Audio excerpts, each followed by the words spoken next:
If you're collecting Social Security right now, or you're planning to rely on Social Security in retirement, there's a number you need to know about today. $169 billion. That's how much money Social Security is projected to lose over the next decade because of a tax change that was included in President Trump's new tax law. Now, before you panic, I want to be very clear about something right from the start. This does not mean your Social Security check is about to disappear. It does not mean benefits are being cut tomorrow. And it does not mean seniors who are currently saving money on taxes did anything wrong. But it does mean there's a major development happening behind the scenes that could affect the long-term future of Social Security. And surprisingly, most people collecting benefits right now have no idea it's happening. In fact, many retirees are actually benefiting from the very tax change that's creating this problem. That's what makes this story so important. Because for millions of seniors, this new tax provision feels like a win. It puts more money in their pockets today. It reduces or even eliminates taxes on some Social Security benefits.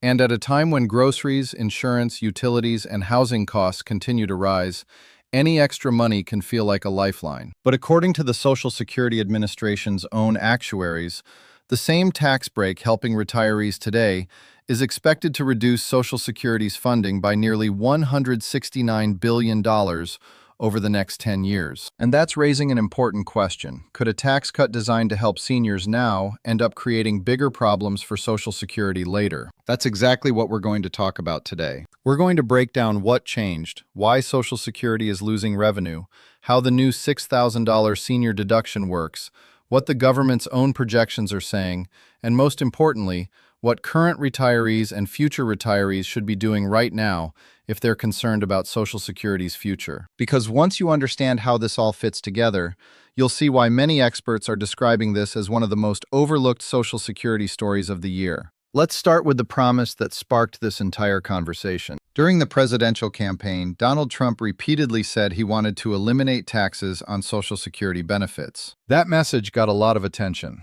And it's easy to understand why. Most retirees don't like the idea of paying taxes on benefits they spent decades earning.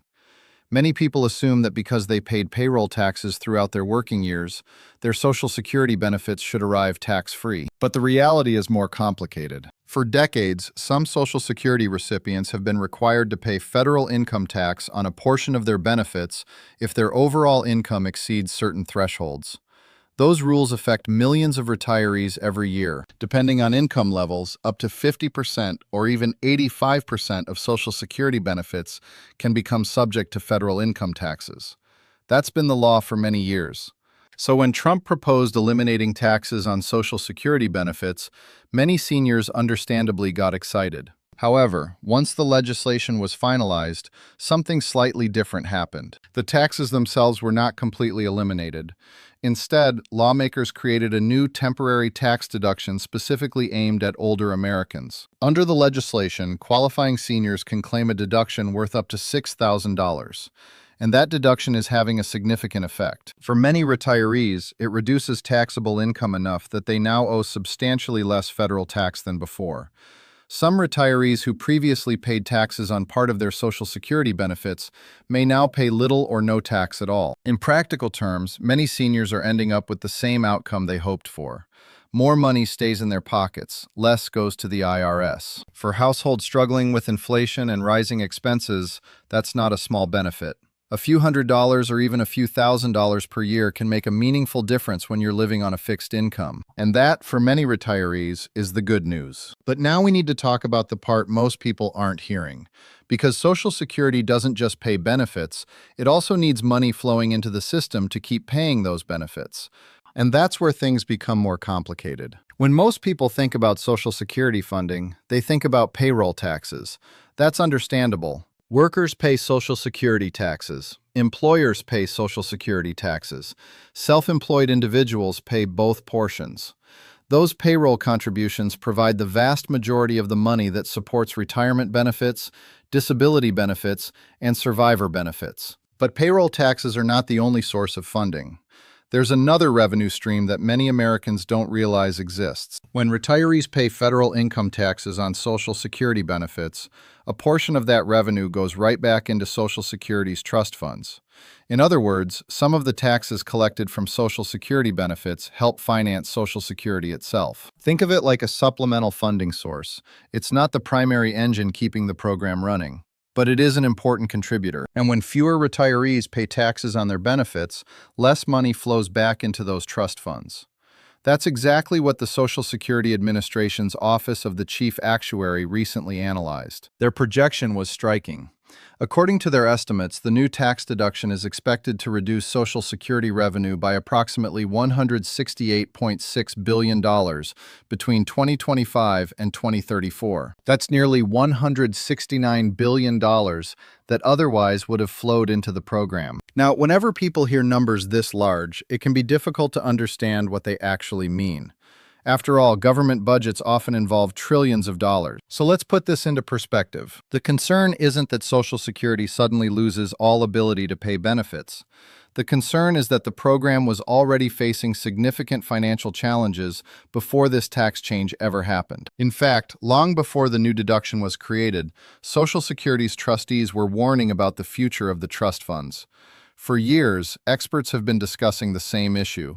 The number of retirees is growing. People are living longer, birth rates have declined, and the ratio of workers supporting each beneficiary has gradually fallen. As a result, Social Security has been paying out more money than it's bringing in through certain revenue streams. That's why the trust funds matter. They're designed to help bridge those gaps. But if those reserves are depleted and lawmakers fail to act, benefit reductions could eventually become necessary under current law. Before this new tax deduction was enacted, projections already showed the trust funds facing depletion around 2033.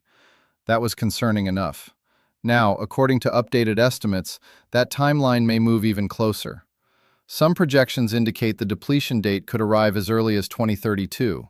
One reason this issue creates so much confusion is that the phrase trust fund depletion sounds far more dramatic than what most experts are actually describing. Whenever people hear headlines about Social Security running out of money, many immediately imagine the program shutting down entirely. They picture monthly checks stopping overnight or retirees suddenly receiving nothing. That is not what trust fund depletion means, and understanding that distinction is extremely important. Social Security operates differently from a personal savings account. The program continues collecting payroll taxes every day from millions of workers across the country. Even if the trust funds were eventually depleted, those payroll tax collections would not suddenly disappear. In practical terms, that means Social Security would still have money coming in. The problem is that the incoming revenue would likely not be enough to pay every scheduled benefit in full under current projections. That's where the concern comes from. Without legislative action, the program could eventually be forced to reduce benefits to match available revenue. The exact percentage depends on future economic conditions and updated projections, but many estimates suggest benefits could face across-the-board reductions if Congress does not intervene before the trust funds reach depletion. Now, I want to emphasize something important here. The reason experts continue talking about this issue isn't because they expect Social Security to vanish. It's because even a modest reduction in benefits could create serious challenges for millions of retirees. For some households, Social Security is only one piece of their retirement income. They may also receive pension payments, investment income, retirement account withdrawals, or earnings from part-time work. But for many Americans, Social Security is the foundation of their retirement finances. In some cases, it provides the majority of monthly income. For others, it provides almost all of it. That's why discussions about Social Security funding attract so much attention. Even relatively small changes can have a meaningful impact on household budgets. Imagine a retiree who relies on Social Security to cover groceries, utilities, property taxes, insurance premiums, and prescription medications. That person may already be budgeting carefully every month. A reduction in benefits, even if it seems modest on paper, could require difficult decisions about spending priorities. That's why lawmakers from both political parties historically have been reluctant to allow major Social Security disruptions to occur. The political reality is simple. Social Security remains one of the most widely used government programs in the country. Tens of millions of Americans receive benefits. Millions more are approaching retirement and expect to receive benefits in the future. Because of that, proposals involving Social Security tend to generate intense debate. And over the years, numerous ideas have been proposed to strengthen the program's finances. Some proposals focus on increasing revenue. Others focus on reducing future costs.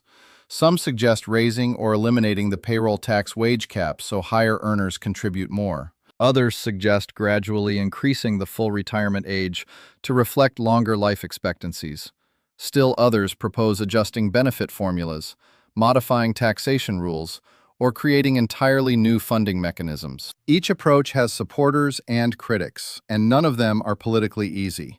That's one reason Social Security reform often gets discussed for years before significant action occurs. Everyone agrees the program is important. The challenge is reaching agreement on how to strengthen it. That's also why developments like the new $6,000 senior deduction attract attention from actuaries and policy experts. Even though the deduction may seem relatively small when viewed on an individual level, its cumulative impact across millions of retirees becomes much larger. Think about it this way. If one retiree saves a few $100s in taxes, that's helpful for that household. If millions of retirees pay less tax at the same time, the effect on federal revenue becomes substantial.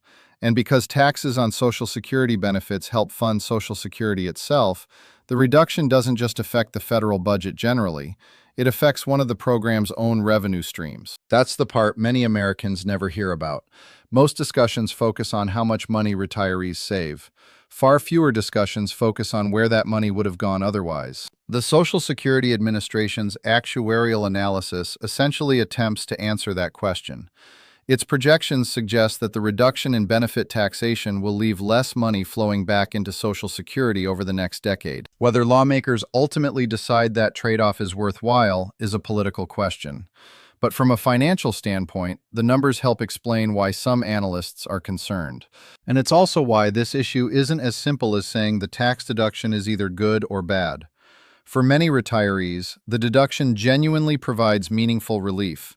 At the same time, the reduction in Social Security revenue creates legitimate concerns about the program's future finances. Both realities can be true simultaneously. That's what makes this conversation more complicated than many headlines suggest. The story isn't really about choosing one side or the other.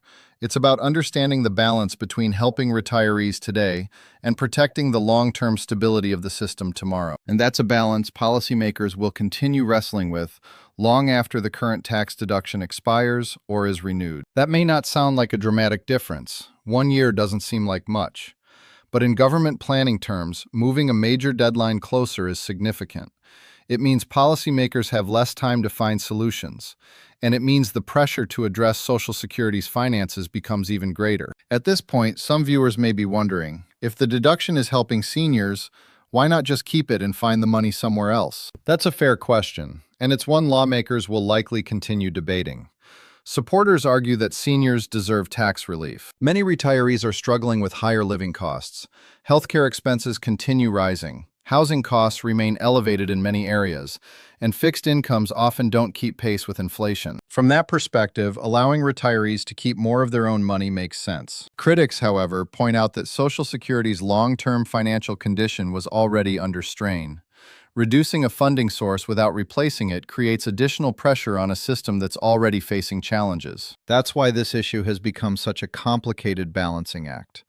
On one side, there's a desire to provide immediate financial relief. On the other side, there's a need to protect the long-term sustainability of the program, and both goals are important.